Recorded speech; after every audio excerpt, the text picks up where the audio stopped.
My brother Mustafa ALJAZAIRI is coming forward about Correctional Officer Eric Lindsay killing inmate Juan Campos on March 27. On Wednesday, March 27, Correctional Officer Eric Lindsay is seen by my brother Mustafa ALJAZAIRI, by inmate Rodney Ward, by inmate Aliman Salvador Hernandez. They saw Correctional Officer Eric Lindsay go into this inmate cell, come out with a confused, distraught look on his face. And then he would bring in a nurse. That nurse went in by herself, broke policy, went in by herself without a correctional officer. And the only thing that we can assume, this inmate was already dead. Correctional Officer Eric Lindsay on Wednesday of March 27th in the afternoon then calls back up and brings in 2 correctional officers. And those 2 correctional officers break policy, go in, break policy, and clean out that cell. Now, they broke policy because they didn't take the inmate. Usually policy is you take out the inmate, you handcuff him, shackle his feet, take him out, and then clean out that cell. They broke policy by going in and cleaning out that inmate cell.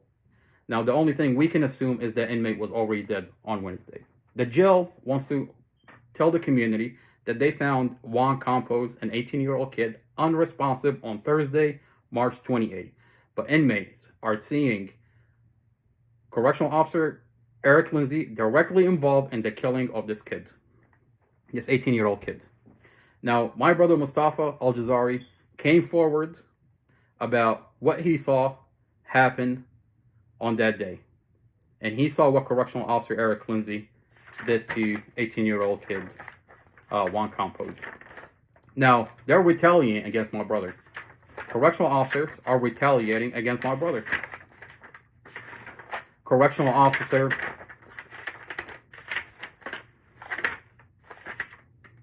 Correctional Officer Jessica Christie Celez, Correctional Officer Chelsea L. Darling, Correctional Officer Clifton S. Leathers.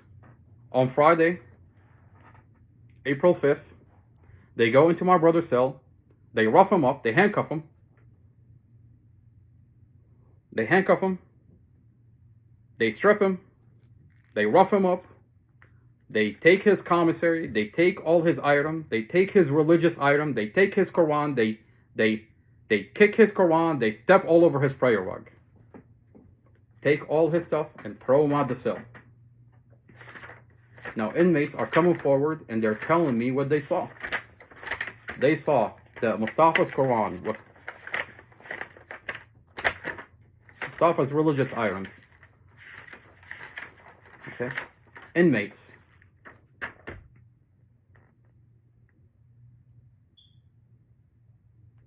Yeah, Lamar McNeil, at Depot Cell 11. He called and told me what happened. He called at 9:24 p.m. on April 10, and he told me what he saw. He saw those correctional officers go in and are retaliating against my brother for coming forward about information about the killing of Juan Campos.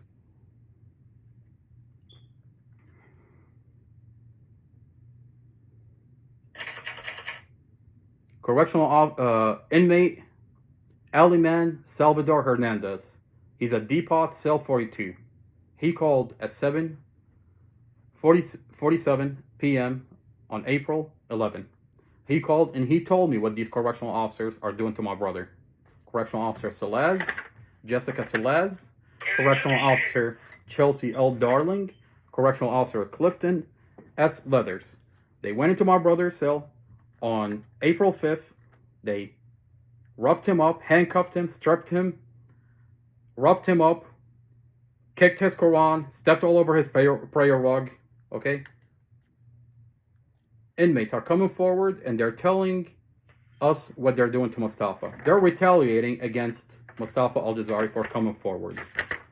They're also retaliating against other inmates that are coming forward. They're transferring inmates. They shut off the phone. They're trying to cover up the killing of Juan Campos. Now, I understand that Detective SD Long is investigating.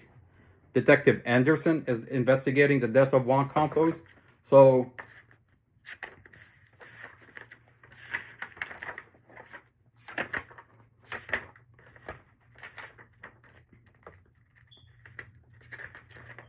Jessica Celez will go into my brother's cell after she got done roughing him up, and would write my brother up, would write him up, okay? She would say Mustafa threatened her, that she said that Mustafa had told her that I'm gonna beat my charges, I'm gonna come out, I'm gonna go home, and I know where you live, and I'm gonna come after you and your family. Now, inmates are coming forward and they're saying Mustafa never said that. Mustafa is telling me I never said that. She's lying, and she's just retaliating against me coming forward about the information I'm coming out with about Juan Campos and the killing of Juan Campos. Now, there's a giant camera in the hallway, and the superintendent, Colonel Peter Melitas, Captain Powell, Major Harlock has an obligation to protect Mustafa. They have an obligation to protect Mustafa and not have Mustafa ALJAZAIRI that's coming forward about killing inside that jail being protected. They have an obligation to protect Mustafa, and they have an obligation to protect Rodney Ward. They have an obligation to protect Aliman Salvador Hernandez. Instead, they go along with the write-up. Mustafa is punished for 30 days. They took his commissary. They're restricting, they took his phone privileges. And they're just going along with what Correctional Officer Jessica Celez is fabricating.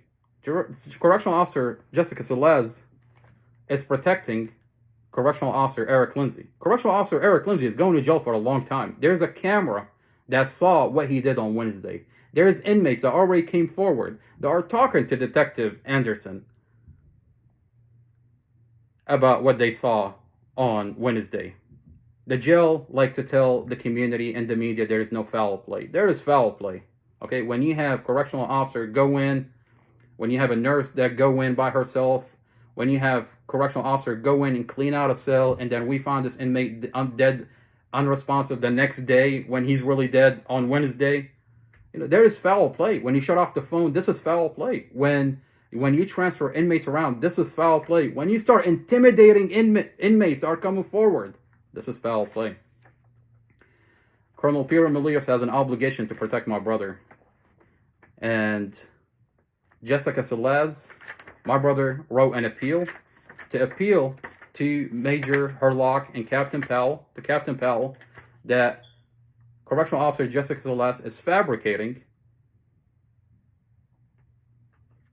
that my brother said he threatened her. My brother never threatened her. There are witnesses that said my brother never threatened her, and there's a camera.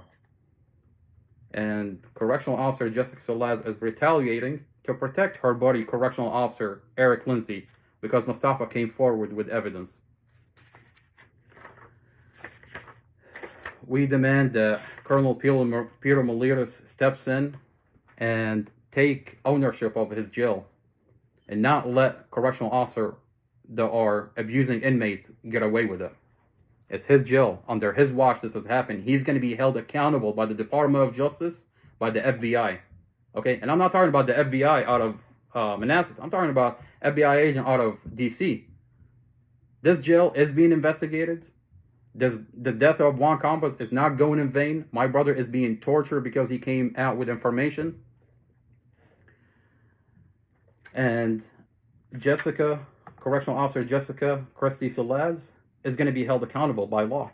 Correctional Officer Chelsea Darling is going to be held accountable by law. Clifton Leathers is going to be held accountable. You are retaliating against an inmate that is coming forward with information about a death inside your jail. And I hope that Superintendent Colonel Melias doesn't just look the other way, because otherwise he will be held accountable by law. Mustafa has witnesses. Mustafa has a camera in the hallway that shows that this correctional officer, Jessica Celez, is fabricating and is retaliating against Mustafa ALJAZAIRI because he's coming forward with information about the death of Juan Campos. Now, before I go into what I want to go into, I want to reach out to Detective Anderson with Prince William County Police Department. Detective Anderson, I'm being told that you're investigating the death of inmate Juan Felipe Mejia Campos, the 18-year-old kid that was killed inside of Prince William County Jail on March 27. I want to reach out to this detective and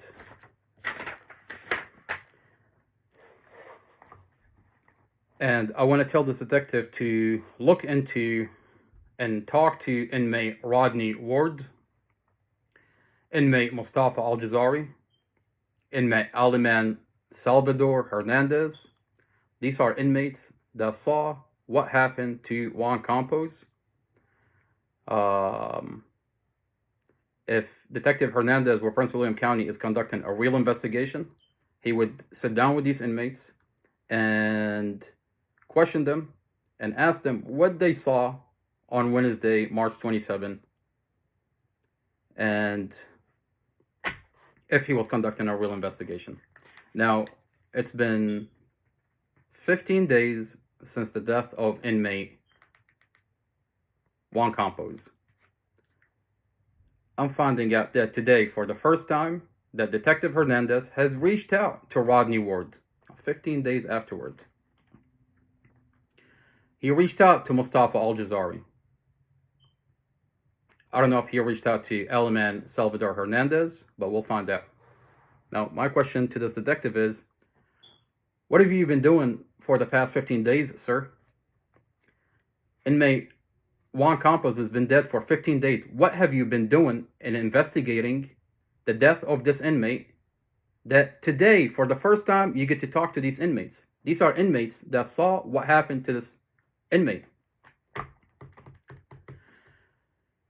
Now, the police department is supposed to be an independent entity investigating the death of Juan Campos, independent from the jail, independent from the correctional officers.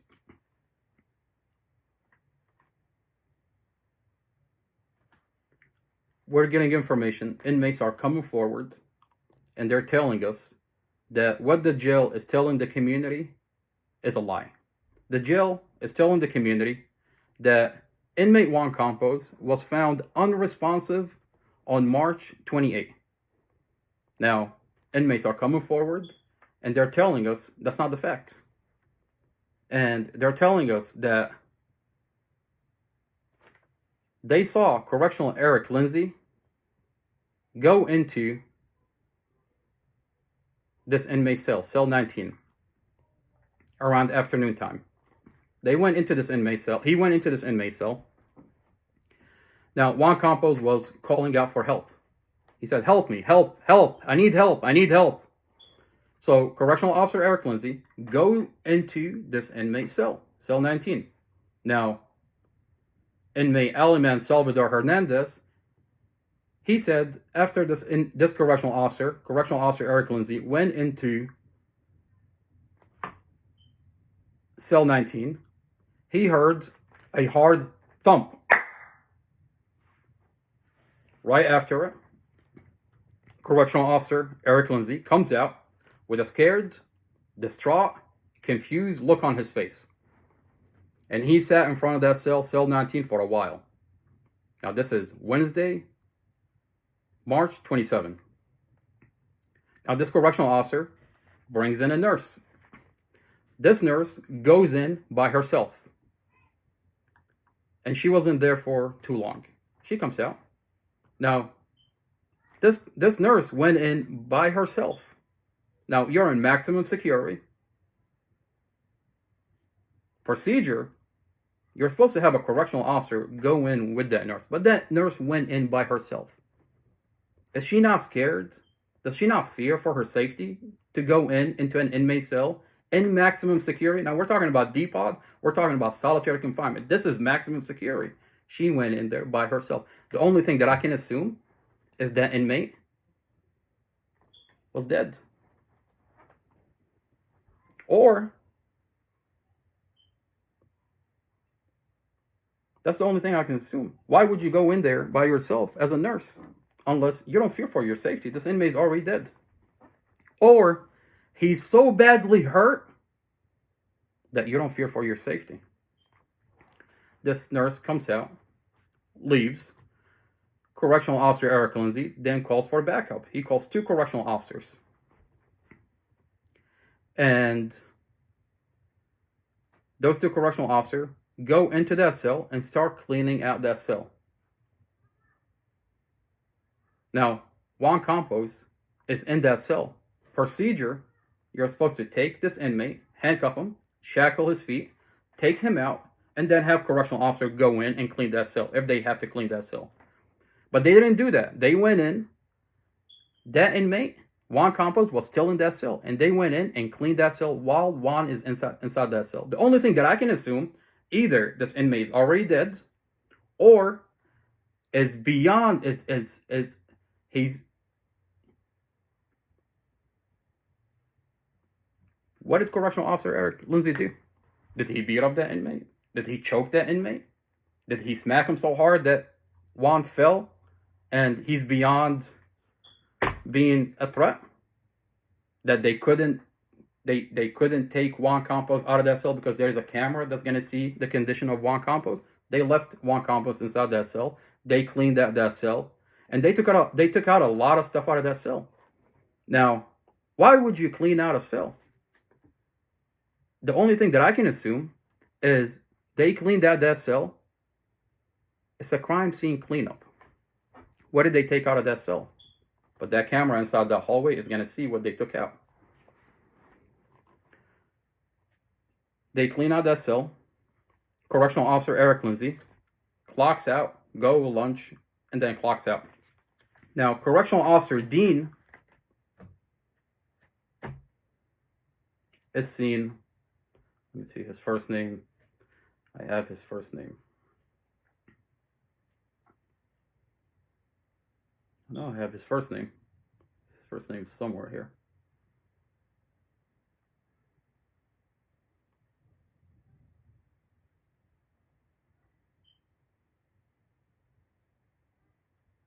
Okay. I have it somewhere in my notes.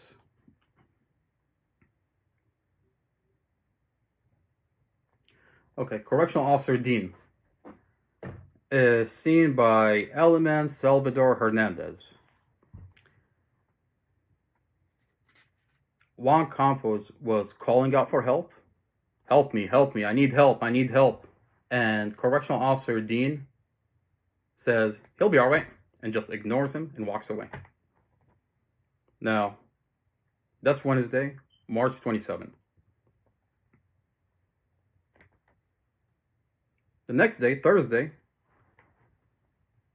a correctional officer, the correctional officer that transport an inmate when they have court. He went into cell 19. Juan Campos had court that day, and he was supposed to take Juan Campos to court. And he said, I found Juan Campos unresponsive on the following day, on Thursday.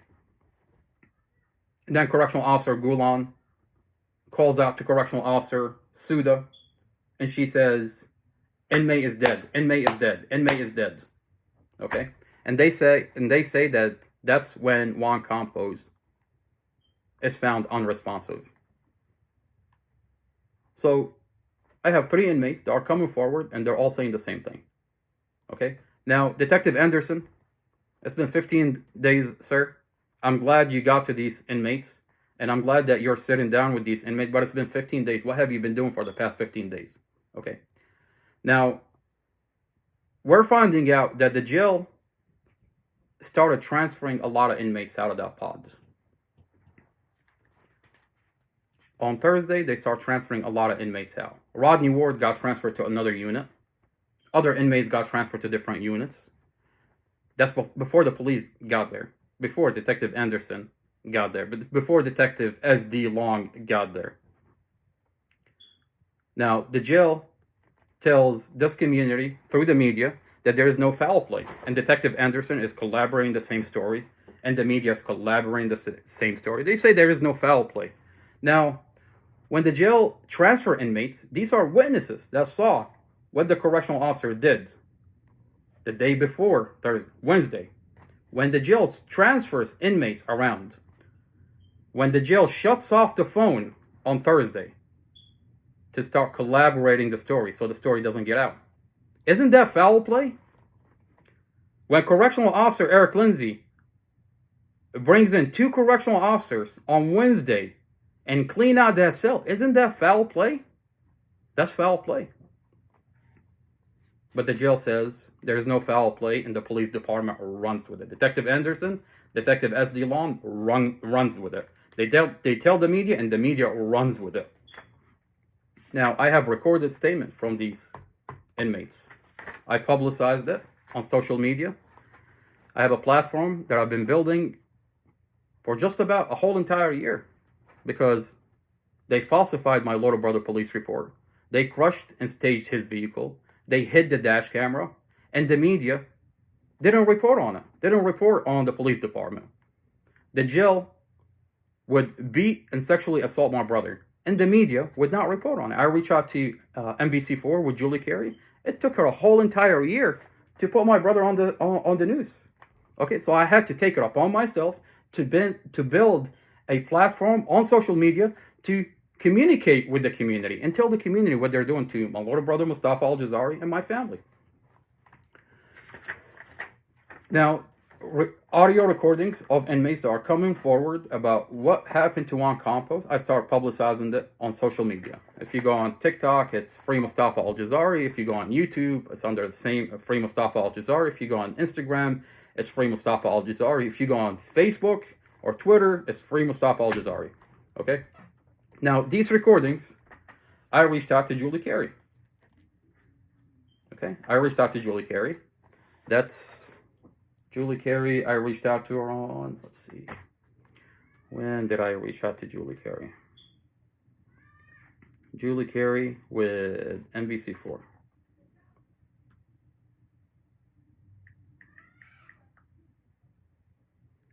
Now, I reached out to Julie Carey and I told her, let's see, let me read you the message. Let's see.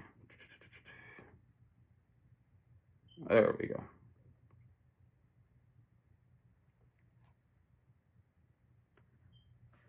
Thursday. I reached out to her on Thursday, March 28th. Told her, Julie Carey, I've got a recording from an inmate. His name is Rodney Ward. He's coming forward and he's telling us that Correctional Officer Eric Lindsay killed inmate Juan Campos. He killed this 18-year-old kid on Wednesday, and the jail is lying. They're saying that they found him unresponsive on Thursday. But this inmate has been dead, has been killed on Wednesday. I sent her the audio. And she reaches out back to me. She tells me that she wants to, let's see, she reaches out. Okay, blah, blah, blah. She said, okay, this is March 21. She reaches out back to me on Friday. She said, I've confirmed the death in the jail. I'm awaiting the person's name. Police are saying it's either natural cause that would be surprising for a teenager or narcotics. I'm interested in learning more about what Rodney Ward said regarding the observation window being papered over. Okay, so Rodney Ward, inmate Juan Campos, he had a cover on his window. Why did he have a cover on his window? Why did they cover his window? Now, inmates are telling us that they covered his window 2 days before Wednesday. That's Monday. They covered his window on Monday.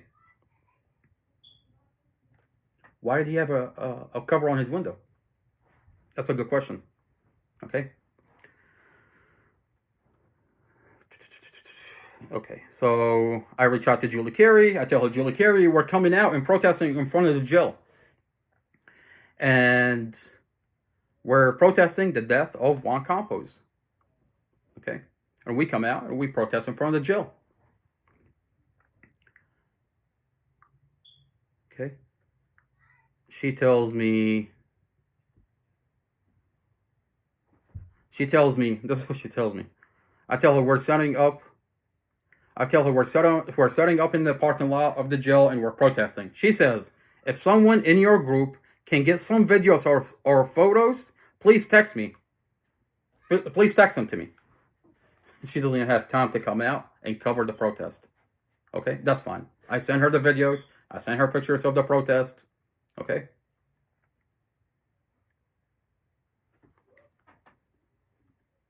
And then I reached out to Julie Carey on, let's see, on April 2nd.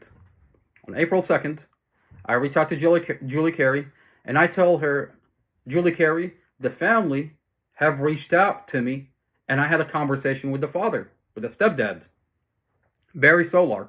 He reached out to me, and we had a conversation. And I sent her the audio recording, the conversation between me and the stepdad.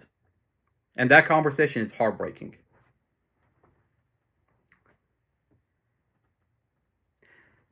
She tells me, can you please connect me with Juan's family, or could you share my cell phone number with them? They could also connect with me, their attorney, if they are more comfortable with that. Okay, all right, that's April 2nd. Okay. All right. So I'll supply her with the contact information.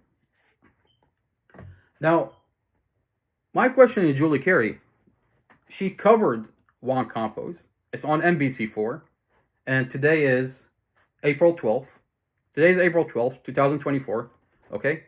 I wake up to Julie Carey covering Juan Campos, and I'm watching what she's talking about. Now, I have a lot of questions for Julie Carey. Now, Julie Carey, ma'am, why would you not mention the death of the 5 inmates before Juan Campos? With Juan Campos, it's 6 inmates. Why would you not mention the death of those inmates within the past 2.5 years? You're covering a death inside the jail. But you didn't talk about Muhammad Ikram Sherdel. He died the same way Juan Campos died. This kid died in February 23, 2021. He's only 26. You didn't talk about Robert Reed. He died in 2021. You didn't talk about Fernando Rodriguez Galvin. He died in 2020. You didn't talk about Dale Wayne Fox Jr. He died in 2019. You didn't talk about Garcia Benitez. He died inside that jail. There's 6 dead inmates with Juan Campos. You didn't cover the death of these people. Are these people not real? If you're covering the death inside this jail, there's 6 people that died inside, but you didn't talk about them. Now, my other question for you is, why would you not mention the 10 inmates that have come forward within the past 6 months? There's 10 inmates that have come forward. You know how hard it is for an inmate to come forward and tell this community the abuse that they've received on the hand of correctional officers? You didn't cover it in your video. Okay. My little brother Mustafa ALJAZAIRI was beaten up and sexually assaulted back in May 24 because we came forward to Internal Affairs about evidence that the officer falsified his police report. Investigator Robert Drum. You didn't cover that. Mustafa was beaten up and sexually assaulted inside this jail. You didn't talk about Eric Gonzalez. You didn't talk about Jason Castro. You didn't talk about Emmanuel Boging. You didn't talk about Isaac Travis. You didn't talk about Michael Day, Sergio Eduardo Diaz, Rodney Ward, and Neil Peel, Isaiah Riddle. These are inmates that come forward about abuse on the hand of correctional officer. And one of them is correctional officer ERICK LINDSEY. This correctional officer has been abusing inmates before, and we talked about it. And I specifically reached out to Julie Carey, and I specifically reached out to the jail and the jail board members, but they didn't do anything about it. And today, we wake up to a reality where an 18-year-old kid died on the hands of this correctional officer. Now, Julie Carey, my other question for you is, now, you didn't cover our meetings when we went to the jail board meetings. Now, the jail board meetings, I specifically reached out to Julie Carey on December 20, 2023. We had a meeting The jail board meetings are public meetings where it's open to the community. Anybody can go in, and if you have a problem with the jail or a correctional officer, you go into these meetings and you have 3 minutes, and you get to talk about your concerns, and the jail board members look to fix it. Okay, it's their job to fix it. Now, there was a meeting on December 20, 2023 of last year, January 17 of 2024, and March 20, 2000 of this year. And each of those meetings, I would reach out to Julie Carey and I tell her, Julie Carey, we and a group of other people are going to the jail board meeting, and we're going to be talking about problems inside the jail. There are inmates that are coming forward about abuse on the end of correctional officer, and correctional officer ERICK Lindsey is one of them. But of course, Julie Carey tells me, send me pictures, send me videos. Now, of course, I send her video, I send her pictures, and she doesn't cover the jail board meetings. Okay? Now, mind you, when we go to these jail board meetings, we record them and I upload them to our social media. Now, 500,000 people saw what we talked about in these jail board meetings, and the community is shocked. But Julie Carey pretends she didn't see it and she doesn't cover it. Now, she has an obligation to report on what's happening in this community. Okay, NBC4 is in this community, and she has an obligation to report on abuse in this community. But she doesn't. Okay. Now, the jail board meetings, we find out that the highest authority that oversees the jail is the jail board members. Okay, and the jail board members are comprised. The jail is policing itself. You find out the members are the same people that are committing the atrocities. The members are Superintendent Colonel Peter Militas, Sheriff Glenn Hill, Chief of Police Peter Newsham, and Commonwealth Amy Ashworth. Now, when we complain to the superintendent, we're telling him inmates are coming forward about your correctional officers abusing inmates. He looks the other way. He doesn't do anything about it. We went to the first meeting, we went to the second meeting, the third meeting, they shut us out of that meeting. They didn't let us talk. Now, the sheriff, these correctional officers get their authority from the sheriff. On his watch, they're committing atrocities against inmates, and we're telling them they're abusing inmates, and we're giving them names of correctional officers. We're giving them the names of the inmates. We're supplying them with the recordings of the voices of these inmates. And we're telling them, on this day, at this time, this inmate was abused on the hand of such and such correctional officer. You've got a camera. Do your job and look at the camera and see what's happening inside your jail. They look the other way. Now, the chief of police looks the other way. The Commonwealth attorney looks the other way. Now, specifically, Commonwealth Amy Ashworth, it's in her best interest to look the other way. She brags in this community about prosecutions. Now, if I was the Commonwealth attorney and I've got an inmate that I want to prosecute, and I'm hearing about this inmate getting abused, put in solitary confinement, getting beaten up on the hand of correctional officer, getting stripped naked, getting denied medical, the Commonwealth attorney is not looking into taking care of this inmate. All she's thinking about is this inmate is so abused that by the time I give him a plea deal, he is so ready that he's going to take the plea deal. So she looks the other way because she wants a prosecution. She doesn't care. She wants a prosecution on her belt. And this inmate, if he's abused so much, he's not going to take the stand. So I can prosecute him however I see fit. She doesn't care about the abuse. But yet she's a jail board member.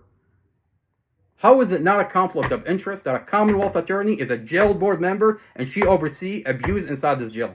It's a conflict of interest. I looked it up. There's codes in Virginia where it's illegal to have two positions all at the same time. You can't be the Commonwealth attorney and be a jail board member that you oversee the jail. It doesn't make sense. In my brother's case, specifically my brother's case, Amy Ashworth takes out pictures from the CCTV the day after he got beaten up, and she says, look, your brother is okay. Your brother is okay. Why would you show us pictures of the day after the beating and not pictures of the day of the beating, when the FBI specifically is telling us that Mustafa was dragged unconscious from one cell into another cell? And you refuse to send him to the hospital?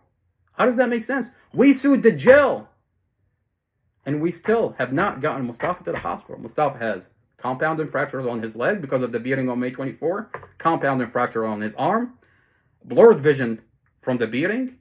He is bleeding. He has rectal bleeding from the sexual assault. He has no sensation on the bottom of his feet, and he's having a hard time breathing. Mustafa is dying inside this jail, but the Commonwealth attorney looks the other way because she doesn't want Mustafa to take the stand. Mustafa has exonerating evidence that's going to put her in jail because her police officer falsified the police report. We have a letter from Internal Affairs that the police department, this investigator Robert Drum, falsified Mustafa's police report, and it was on NBC for 3 weeks ago. Mustafa has a dash camera that shows us an accident. Mustafa has home videos that shows he loves his family. The police report has been falsified by investigator Robert Drum. We have pictures of the vehicle at the scene and pictures of the vehicle inside the police department. This vehicle has been crushed and staged to make it look like a head-on collision, when it's not a head-on collision. The insurance told us, sent us letters, that this was a T-bone collision. Mustafa did everything he can to avoid a vehicle accident.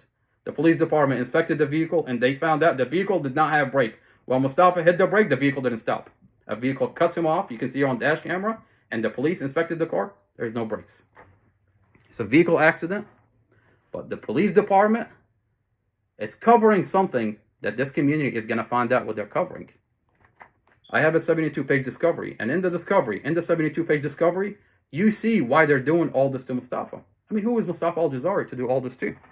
But when you read the 72-page discovery, you find out why they're doing all this to Mustafa. In the discovery, you see that the police department made the wrong call. What that means, they said that Dorothy, his girlfriend, and 5-year-old Empress is stable. Mustafa was helicoptered to the hospital. Mustafa was in a coma. But they said Dorothy and Empress were stable, so they put them in an ambulance truck. During traffic hour, they send them to the hospital. Now, 3 pages later, you find out in the discovery that Dorothy and Empress were not stable. So why didn't you helicopter them? You made the wrong call, and because you made the wrong call, you want to pin it on a Mustafa. And who's gonna second guess you? Who's gonna look into it? If you haven't done this to Mustafa, Dorothy's family, they would have been suing the police department today for neglect. They made the wrong call, so they went ahead and falsified Mustafa's statement on the police report. We have a recording. If Investigator Drum can't run away from it. We have a letter from Internal Affairs. He falsified the statement on the police report. Prosecutor Sarah Sammy, in August, in the bond hearing, she tells the judge, I heard the audio. And then she reads him the falsified statement. She committed perjury under oath. The dash camera shows a vehicle accident. Home video shows that Mustafa loves his family. Mustafa has exonerating evidence, and we can't wait for December for Mustafa to show the evidence. And I promise you, Amy Ashworth, Prosecutor Sarah Sammy, Investigator Robert Drum, is going to go to jail for a long time. Last time I checked, we're still in America. And if you commit perjury, if you falsify, you're going to go to jail. Mustafa's been in solitary confinement, grieving the loss of his family, in solitary confinement for a whole entire year because an investigator falsified the police report, and the police department looked the other way. The Commonwealth attorney looked the other way. You don't think they're going to go to jail? I promise you they're going to jail. Back to Julie Carey. Julie Carey, why would you not cover the board meetings? Now, if you had done your job to be a real reporter for the community, you would have covered the jail board meeting, and you would have heard what we talked about. We talked about inmates coming forward, being abused on the hand of correctional officers, and one of them is Correctional Officer ERICK LINDSEY. Now, if you had reported on what we talked about with the abuse that was happening back in December of last year, January 17, March 20, Juan Campos would have probably been still alive today. Because because they probably would have handled and dealt with Correctional Officer Eric Lindsay. But because he was left unchecked, Correctional Officer, we wake up to a reality where Correctional Officer Eric Lindsay killed an 18-year-old kid inside that jail. If he had done so, Juan Campos' blood is on your hands. Now, Juan Campos' blood is on the hands of the jail board members that we told them about Eric Lindsay, and we told them about other correctional officers that were committing abuse to these inmates. They would go in, correctional officer would go in, beat an inmate, strip an inmate naked, sexually assault an inmate, deny an inmate medical. I mean, the sexual hotline at Prince William County Jail does not even work. Okay? If the jail board members have listened and have done their job, Juan Campos, an 18-year-old kid, would have still been alive today. So his death is on the hands of the jail board member, Sheriff Glenn Hill, Superintendent Colonel Peter Militis, Chief of Police Peter Newsham, Commonwealth Amy Ashworth. Juan Campos' blood is on your hand. And we demand, this community demand, that these jail board members resign. We don't appreciate jail board members that are just collecting a paycheck. I wish it was just collecting a paycheck. They're inflicting capital punishment on inmates, on individuals that are supposed to be innocent until proven guilty. Innocent until proven guilty. That jail's responsibility is to keep you safe until you get your day in court. That's their job. But these correctional officers have been there for 10, 15 years where they believe because of a badge and a uniform, they're above the law. They're inflicting their own kind of punishment, and they're inflicting capital punishment. 6 inmates have died inside that jail. 6 inmates. And Detective Anderson with Prince William County Police Department, I ask that you do your job, sir. How long does it take to investigate the death of an inmate inside the jail? Does it take 15 days to get to a witness? Rodney Ward, MUSTAFA ALJAZAIRI, Aliman Salvador Hernandez. I ask that you do your job, sir, and you investigate your partner, Detective S.D. Long, because inmates are coming forward and they're telling us that Detective S.D. Long is standing there laughing and joking while Juan Campos' body lay on the ground. He's sitting there laughing and joking with correctional officers that are questionable, that we come forward about them abusing inmates in the past, like Correctional Officer Suda, Correctional Officer Walensky, Correctional Officer Tipton. Why would you sit there and joke with correctional officers about this inmate that's dead on the floor? And inmates are telling me that they've heard him joke about, what are we going to do with, why did we give him, what a waste. He says, Detective S.D. Long, he says, what a waste that we had to give Juan Campos food. That was a waste. Look at him, he's on the floor. That's what Detective S.D. Long, and that's his sentiment, and that's what he says. He's joking around with correctional officer about food being a waste given to a dead inmate. Now, you expect me to believe that this detective is really going to find out who and what happened to Juan Campos? Are they really independent from the jail?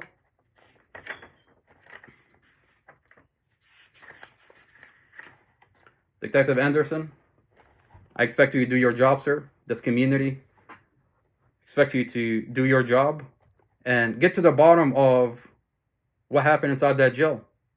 And my question to you is, are you really getting to the bottom of what's happening inside that jail?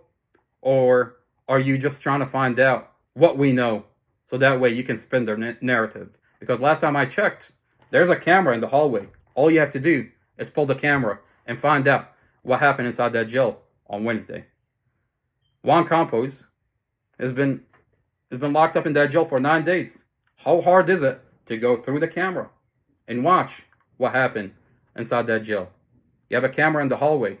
Why have you not checked the camera? Have you checked the camera? Why hasn't the family seen the footage? Why hasn't the community seen the videos? I mean, we haven't seen the videos when they sexually assaulted my brother back on May 24 and beat him up. None of these families have seen the videos inside the jail. There's 10 inmates that came forward about getting beaten up, stripped naked, sexually assaulted. 5 other inmates died inside that jail. Their families still grieve to this day. And I'm in touch with every one of these families. They haven't seen the cameras. Now, you want to tell me why we haven't seen the cameras? What's going on inside that jail? And Julie Carey. Julie Carey, I have another question for you.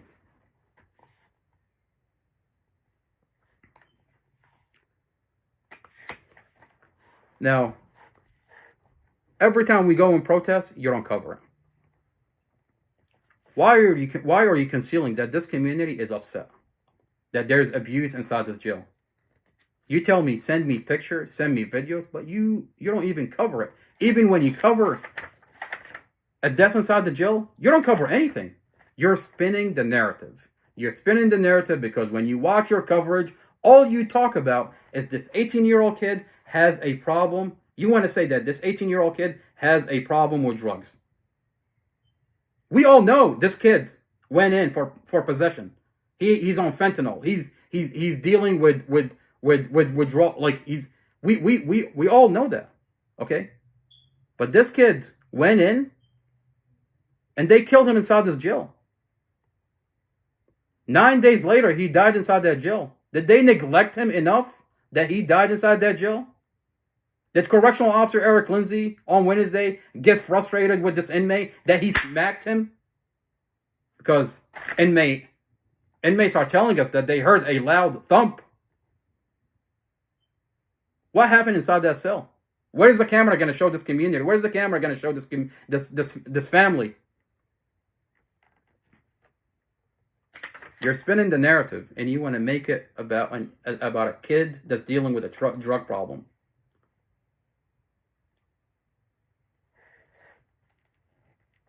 This is not about a 18-year-old kid dealing with drug problem. This is about a jail killing people.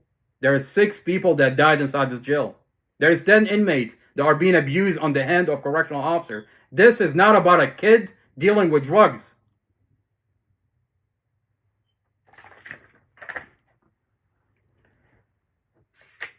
You know, one other thing I find interesting, the letter of condolence that the jail sent to the family. Now, it's Julie Carey is broadcasting it on her coverage on NBC4. But I find it really interesting that the letter of condolence is signed by the acting superintendent, Major Herlock, and not Superintendent Peter Maliras.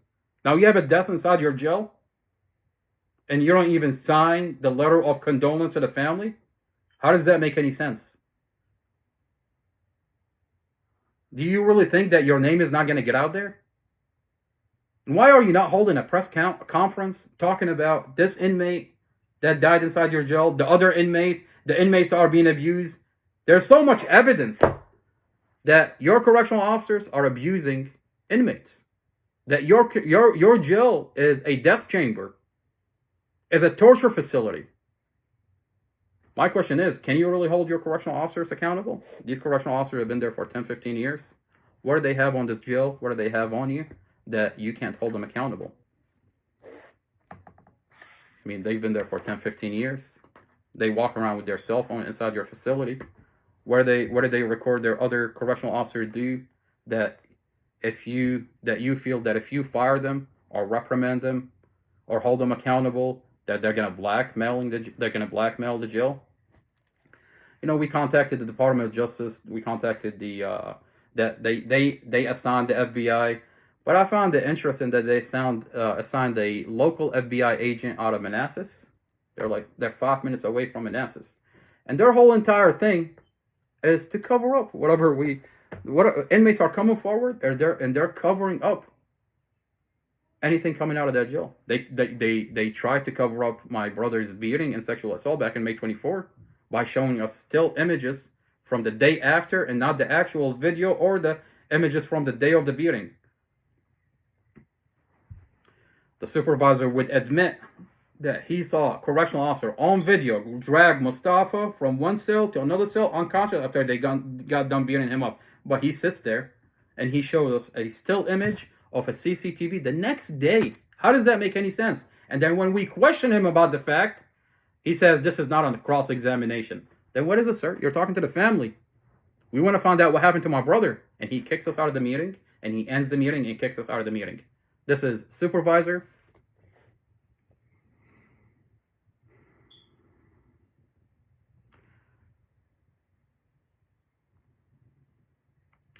This is Supervisor Special Agent Josh Huckle. Now, Supervisor Special Agent Josh Huckle, Special Agent Lindsay Coulter, Special Agent Samantha Adams, Special Agent Lindsay Coulter. Her cell phone number is 202-906-9674. This community demands better. This community demands real FBI agents that are investigating and not covering up for the jail. And this community is tired, and we demand the resignation of Superintendent Colonel Militas, Amy Ashworth, Sheriff Blundhill, Commonwealth Amy Ashworth, and Superintendent Colonel Peter Militas, Sheriff Blundhill, Commonwealth Amy Ashworth, and Chief of Police Peter Newsham. We demand their resignation. The blood of Juan Campos, an 18-year-old kid, is on their hands.